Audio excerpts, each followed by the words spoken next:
Setting up secure shell on a Cisco IPv6 router. Let's begin.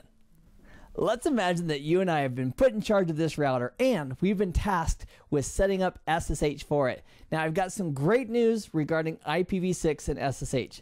All the steps for the basic configuration are identical to IP version 4, which includes specifying a router name and a domain name because those are required for generating the keys used by SSH.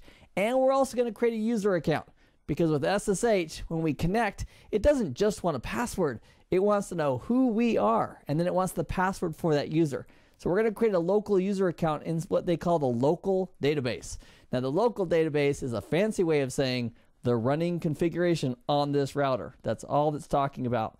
One of the challenges comes up is that even though we can do all these steps to enable SSH, it doesn't by default disable Telnet, whether it's IPv4 or IPv6. There's these logical VTY lines, 0, 1, 2, 3, and 4.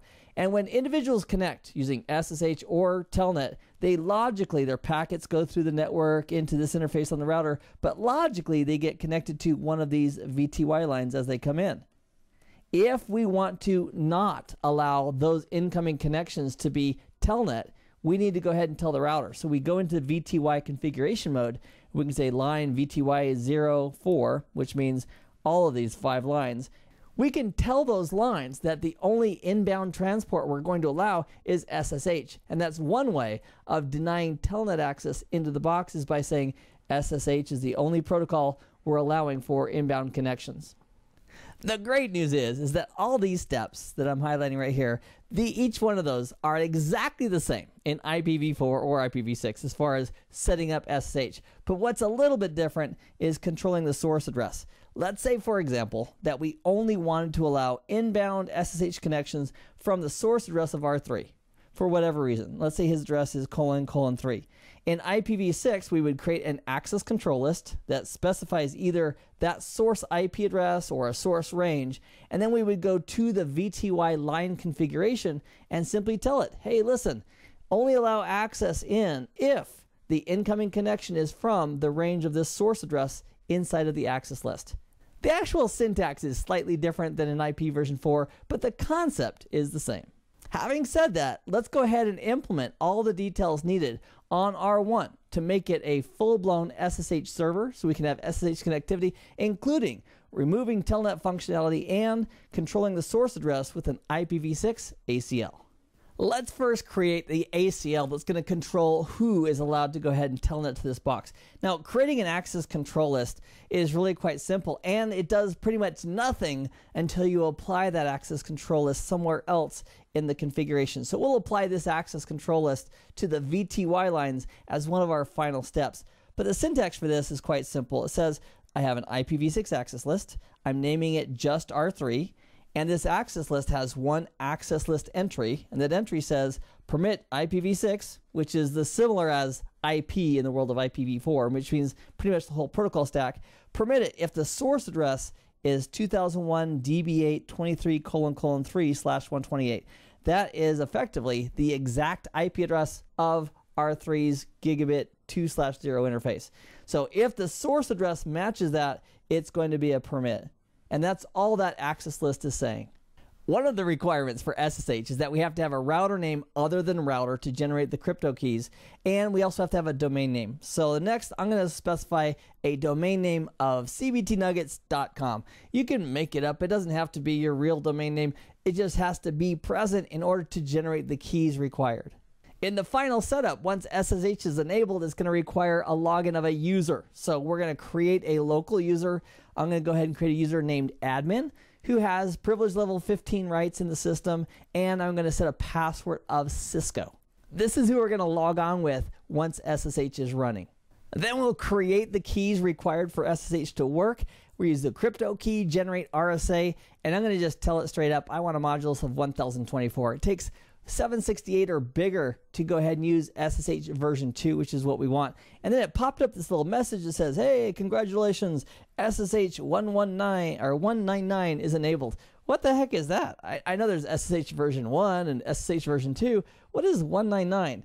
Well, there came a time, there's an RFC that talks about if you have a device that can support version 1 and version 2, go ahead and report it as version 199. And that will simply indicate that you can support version 1 or 2. So there is no real, like literal version 199 of SSH. It's version 1 or version 2, and 199 is simply an indicator that this system can support either type of connection. Next, we're going to do 3 basic things. Inline VTY configuration mode for 0 through 4, which is all 5 of our VTY lines. So let's take a look at these last pieces. Transport input SSH says, you know what? Telnet didn't make the list, so only inbound traffic that's SSH is going to be permitted, period, on these VTY lines. Then we have the access list that we created is now being applied as an access class. So it's IPv6 access class, the name of the access list for inbound connections. So 2 things have to happen. Inbound connections must be SSH, and they can only be sourced from R3's address, which is the address specified in that access list as a source IP. And then login local says, you know what? Passwords aren't just good enough. We want to have users log in, and we're going to use the local database. That's what the local keyword means. So when users connect, they're going to have to provide a username and then a password. And this router is going to use the local database to verify that username and password. Now, to verify this, let's make a road trip over to R3. And so I don't have to do a whole bunch of typing of IPv6 addresses anymore, let's go ahead and create a host entry on R3 that says, hey, R1, if you ever see that name, that really means 2001 DB812:1, which is the IP address of R1's gig 1/0 interface. And then just to verify it works, we did a quick ping of that name, which resolved to this IP address, and that verifies we have basic connectivity. Now we have an opportunity to try our SSH connectivity over to R1. To SSH, you know what we ought to do first of all? Let's try a Telnet, because that should not work. We'll Telnet to R1, and that should not be allowed because we're not allowing inbound Telnet sessions, only SSH. And then let's try an SSH. There's a built-in client on iOS for SSH connectivity. So if we say SSH and a question mark, it says, okay, we're going to go ahead and use a -L. I want to log in as the user admin, and I can specify the encryption algorithm or the HMAC, the hash message authentication code, but I think I'm going to take all the rest of the defaults and just go to R1, which is going to supply its IP address. And with that connection, I've already said who I am. Now it's verifying my password. My password is Cisco based on the local database of R1, and now I'm in. So if we do a show SSH, it shows the details for our SSH session.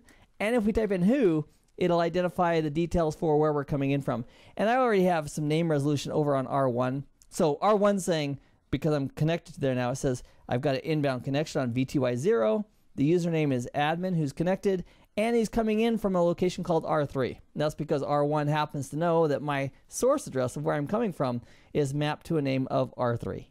In this MicroNugget, we took a look at the requirements and some options for setting up SSH. We implemented it and verified it as well. I hope this information has been informative for you, and I'd like to thank you for viewing.